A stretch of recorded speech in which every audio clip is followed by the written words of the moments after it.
What is good, YouTube? It's your boy MrPower, and I'm back with another video.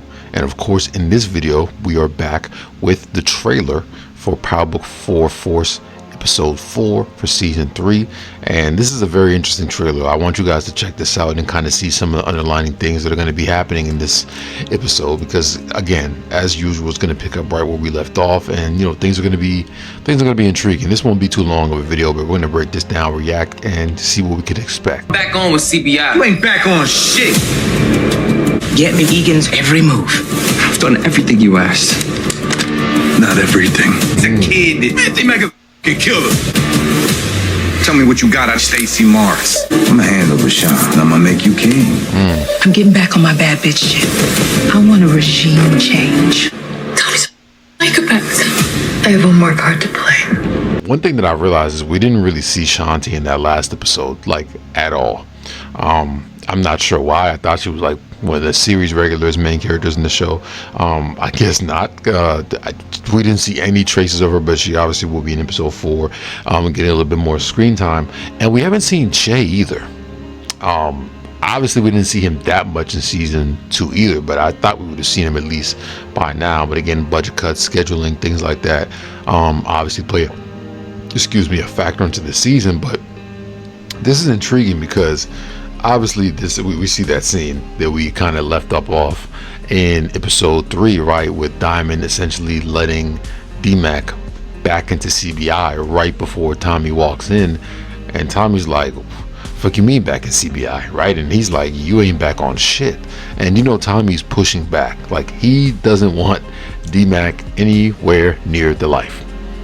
He doesn't want D-Mac anywhere near the game. And like, I can understand Tommy's perspective as an uncle, you know, as family, you know what I'm saying? You're protecting D-Mac, you want him to, but it's like D-Mac's too far gone. You know what I mean? It's just like Tariq with Tasha. Like, Tasha felt like Tariq was just too far gone. There was nothing she could do. So she was like, at this point, I'm gonna just let you do it and teach you how to do it right so I can protect you. And I think that's Tommy's best bet, is to just let D-Mac in the game. That way he can be closer to him in the streets, and he can kind of monitor him and see what he's doing and protect him and kind of teach him how to do things the right way, which we know ultimately will happen just off the regular season trailer we've seen, when, you know, Tommy told him that, you know, he's going to baptize him just like Kana did for him and Ghost, which was kind of like a tease at Power Origins, right? So we know there's going to be some back and forth as far as D-Mac being in the game at first, but eventually, like, he's gonna let it slide, right? He's gonna let it slide. Now, Vic Flynn, right?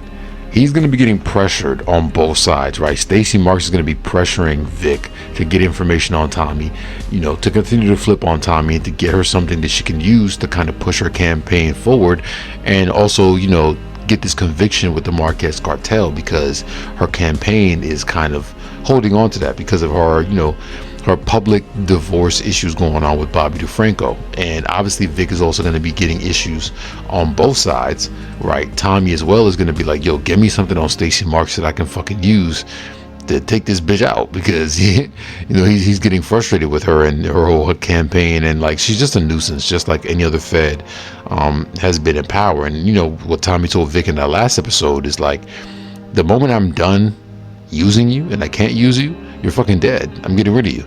And I've heard some people in the comments be like, oh, well, the reason Tommy didn't kill Vic is because the feds would know it was Tommy. That shit don't mean nothing. Tommy's a professional murderer.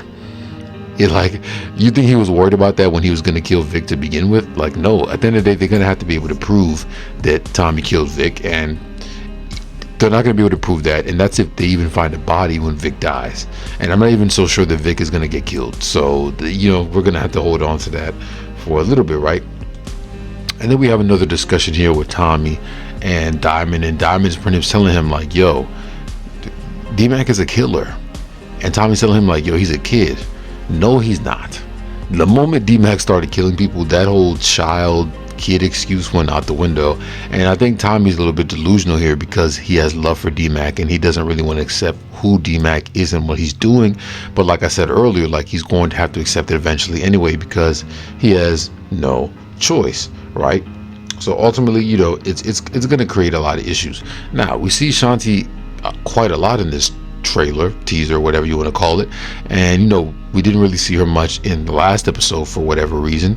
I guess now she's gonna get a little bit more screen time in episode 4, and this is probably gonna be one of her episodes where she's like heavily highlighted in. I'm not sure what her storyline is going to be in terms of what she wants to do. Probably more the same, her and plotting on Jannar, Diamond, Tommy, trying to get CBI and kind of just trying to take over. Now you see Claudia meeting with her little girlfriend who she's been using to kind of run the triangle business with Tommy on the outside, and the girl's telling Claudia like, yo, Tommy's a fucking psycho, like I can't do this, I can't do this anymore. And I mean, we saw this coming. Shanti made it very clear, like, yo, you guys are not built for this shit. You don't know what you're doing, and you're gonna end up in the morgue sooner rather than later. And Claudia's pretty much telling her like, I got one more ace up my sleeve, let me try something else. So it's gonna be interesting to see how this kind of goes. I really think episode 4 is going to be even better than the first 3, which is crazy to say because the season has started out pretty crazy already, but I'm really excited. Obviously next Friday will be the next episode, and yeah, you guys let me know what you guys think. My eyes are so heavy right now. It's 3:25 a.m. while I'm filming this, and your boy ain't been sleeping this season. So you guys let me know what you guys think about this. As always, follow your boy on our platforms at MrPower Universe. Join the Patreon for more exclusive content to support your boy, and I will catch you guys on the next one.